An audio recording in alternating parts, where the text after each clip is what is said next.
Hello, welcome to Graceful Embroidery. Today I'm going to do an unboxing of a new hoop that's arrived in the post.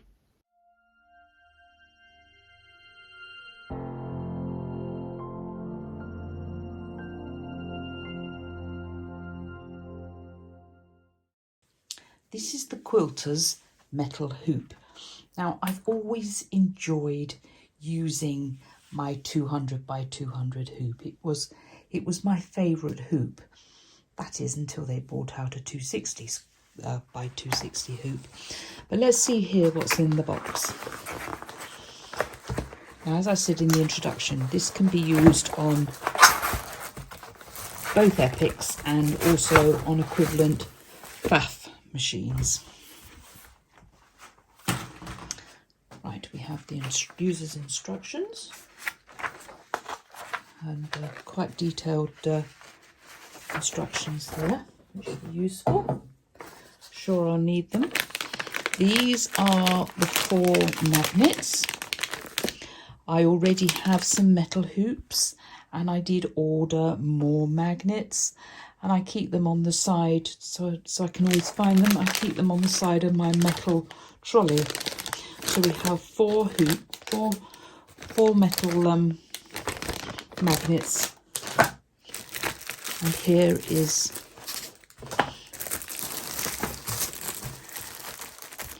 the hoop.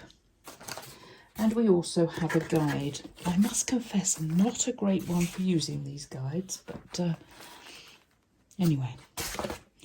So, if you've not had a metallic hoop before, then they're a little bit different.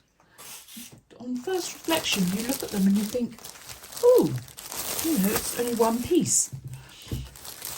How do they work? Well, we've got 4 notches here, which help us centre it up. And if we turn it over, you'll notice we've got a little sticky line of something here. And that's basically it. Now, you obviously have to use a different type of stabiliser, and I'm going to show you the process. Upon closer examination, the upper bit here is flocked. It's very smooth, and this is to help prevent your fabric from slipping. Now, you have to use a type of stabiliser that will stick to the underneath of the frame, and for this I'm using Sulky Sticky Fabrisolvi. There obviously are other manufacturers make similar products. Now, this sort of stabiliser is probably more expensive, but you don't use so much. Well, I don't think you do. Now, I've put this one underneath the hoop, and it doesn't have to, as long as it's attached to this hoop, it doesn't have to stick out even anymore. So let's be economical. I tend to use my paper scissors for this because this has got a sticky mesh fabric on it and underneath the paper, so it's quite thick. I'm going to move that out of the way and do this at a diagonal, then I can see what I'm working around the tripod. So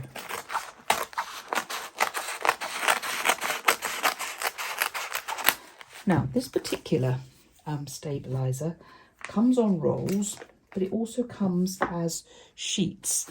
And one thing I have noticed with the rolls is that sometimes when you take them off, when you take it off the roll, there are gaps. It's not laying absolutely flat.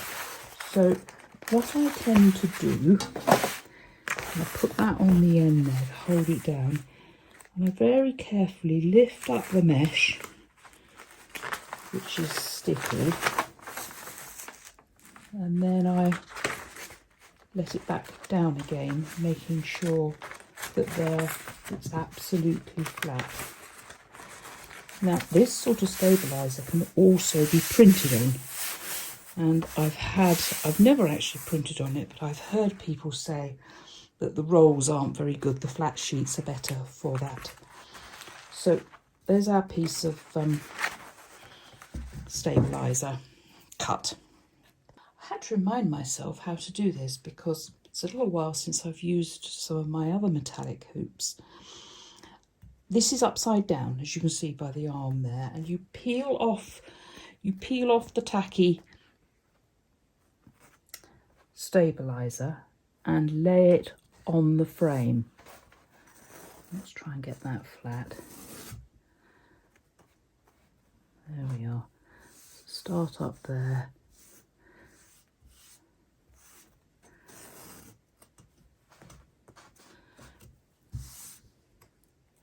It's just a very unfamiliar process if you've never done it before, but I tell you, the benefits are enormous, because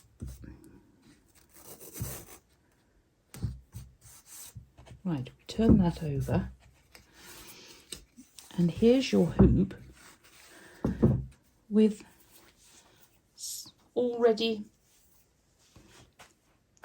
with the tacky side up. Okay? When you use this on ordinary hoops, the paper bit is hooped, sticking up, and then you have to score it and rip it away. I'll show you that perhaps another time.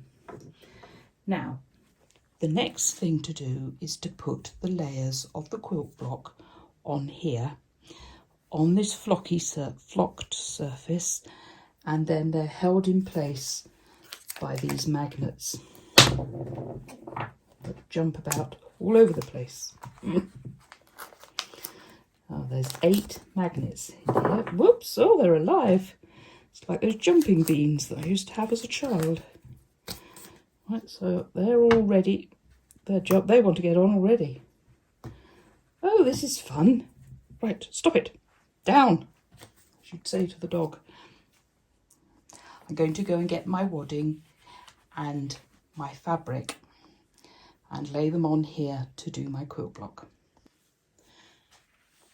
This is some of my favourite batting, which I use for quilt blocks.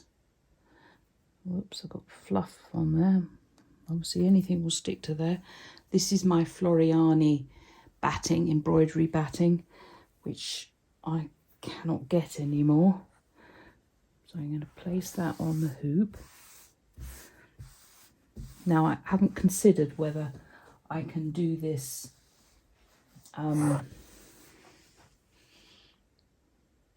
using my alternative quilt method. That's not in the consideration for today. I'm going to try and get these as straight as possible. I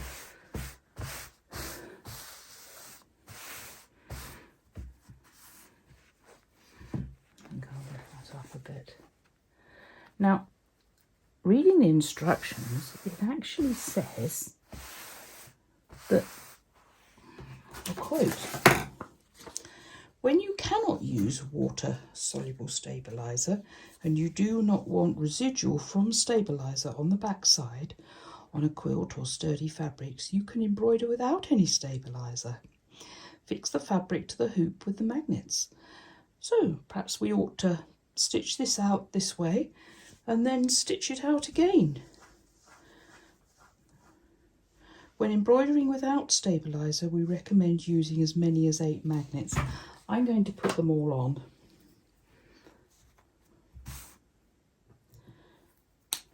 They're still jumping about all over the place.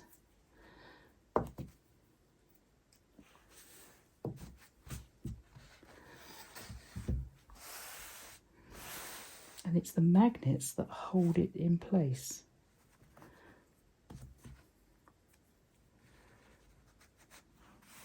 So you want to take care that everything is as flat as possible.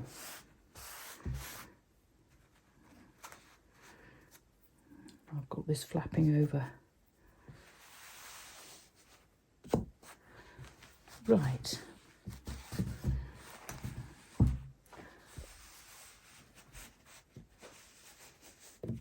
sort of iron it across with my hand, which I normally do anyway. That doesn't look too bad, does it? The silk is great because the light catches it and shows you any puckers.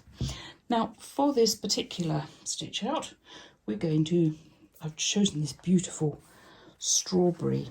It looks like strawberry ice cream. I love this silk, and it's one of my favourite ones. I don't often use it, but I thought, no, for something special like this, I will. And I must order some more. I get it from a big company in London called Trade 80, which is like Aladdin's cave of silk. Anyway, I digress. What we're going to do is we're going to stitch out one of the Pamela's Joy quilt blocks from the second set, and it's number 9.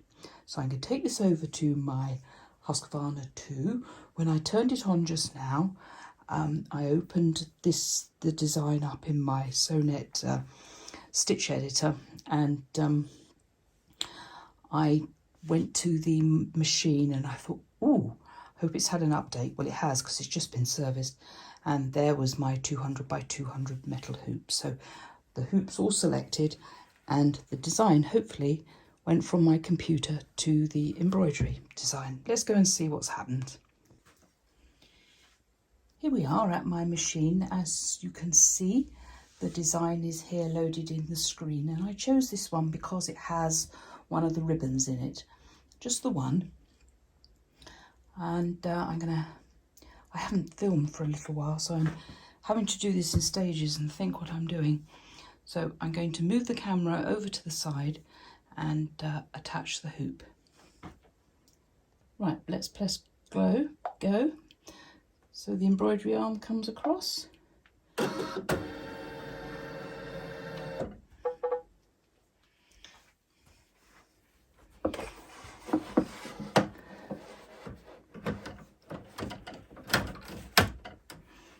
we are, it's all attached.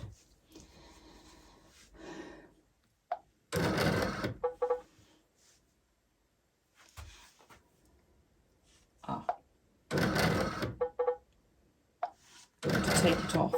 Although I chose the metallic hoop, it's changed it. So we've got to go back over here, click the little back button, and then hit hoops and go for 200 by 200 M. Press go, continue. It'll come back and behave itself this time, hopefully. Right. There's that magic click that they ask us to do. Right, that's looking hopeful. And we're going to start with the leaves. Now, I'm not going to show you the whole stitch out. We'll just start it off, and I may take a few shots in the process. This quilt block has 26,496 stitches in it, and the little trick, if you want to know how long something's going to take, this machine doesn't tell you, it only tells you what the next colour is. But if I press the stop button up here and change it to all one colour, then it tells you what the whole design will take. Now it'll take 1 hour 3 minutes, but that is without any colour changes, so just a little rough idea of how long it's going to take. But this first one's only 12 minutes. Now, we don't do a box stitch. It's not necessary, but I think you'll find that this will stitch out a box around it. I like to have a box at the beginning of my quilt blocks.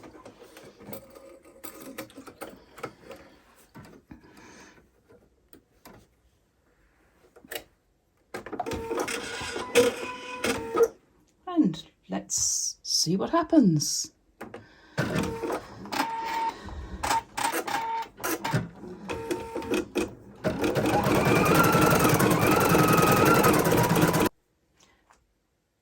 As you can see, there isn't a box around it. I think, I may be wrong about this, but I think I may have sent this to the machine and it's colour sorted, but we shall see. I'll come back when this is stitched out and we'll discuss.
Now I've finished the embroidery and we're going to have a look at how it's turned out.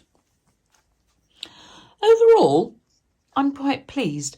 I must admit, at times during the stitch out, I was a little bit worried, especially across here. There seemed to be some puckers showing, but they've disappeared.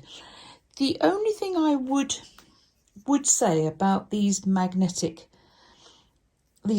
holding it in place, you tend to go in the middle, but I see, especially down here, I see a weakness in the corner, and upon reflection it may have been better to have put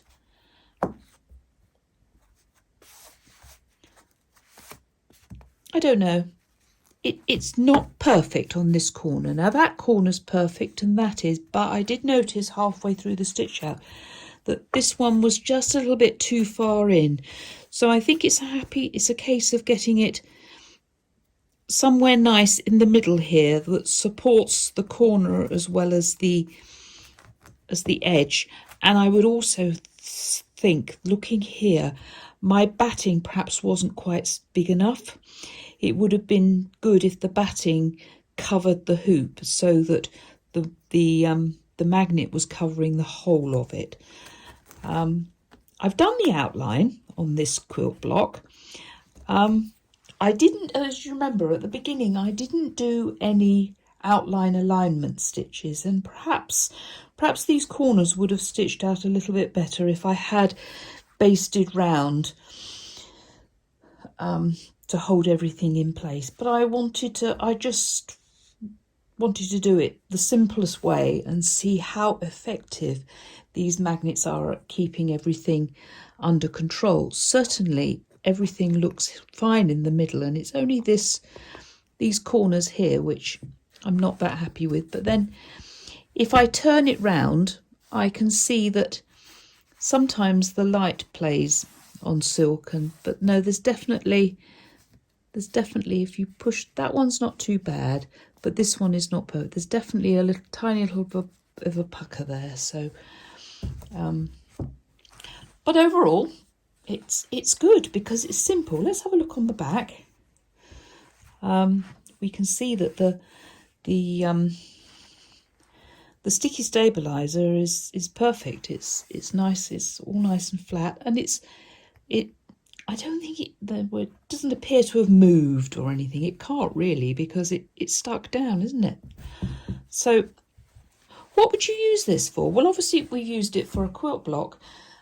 There are lots of different uses, and these type of hoops come in various sizes, and they're also good for items which is hard to hoop.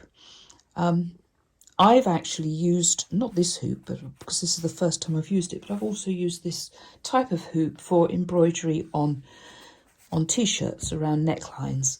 So it is difficult. Sorry, the words aren't coming out. It's good for difficult to hoop items, ready-made clothing and things that like that. So that is the stitch out. What do you think of the colours? I don't think I changed the colours. I think I kept with the colours. Let's take it out. Let's take these hoops magnets off. Oh, they're all jumping together again. In fact, on the they all want to sit together. Right.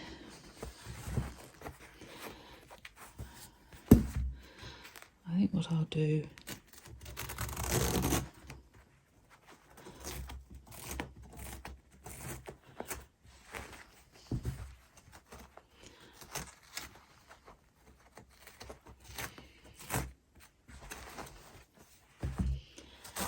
it's very sticky. It's, you know, it doesn't, involves a little bit of a tug, so you've got to be careful that you don't pull too much and pull on the batting and the embroidery. There we are. Whoops. No, it's definitely a sticky procedure. There we are.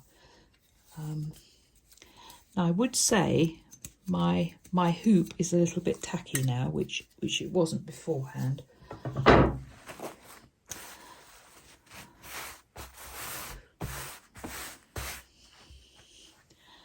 So I hope you like that. I hope you will consider getting this yourself. I think it's an excellent addition to your embroidery machine if it is suitable for, if you've got the Husqvarna machines or the Fath machines that will take this, or you go for a very similar metal hoop and apply everything with the magnets. Thank you for watching. This is, just to remind you, this design is from the Pamela's Joys quilt blocks, and for a small time after this video is made, these blocks are on offer. So if you're watching this in June or July of 2022, check the details underneath this video and you'll see a coupon code for getting these designs at a reduced price. Thank you so much for watching. I do appreciate that, and I hope it won't be long before you visit me again in my embroidery studio. Don't forget to subscribe and hit the bell if you want to be informed every time I upload a video to YouTube. And until next time, I hope you enjoy your embroidery and have fun and be creative. Happy embroidering. Bye for now.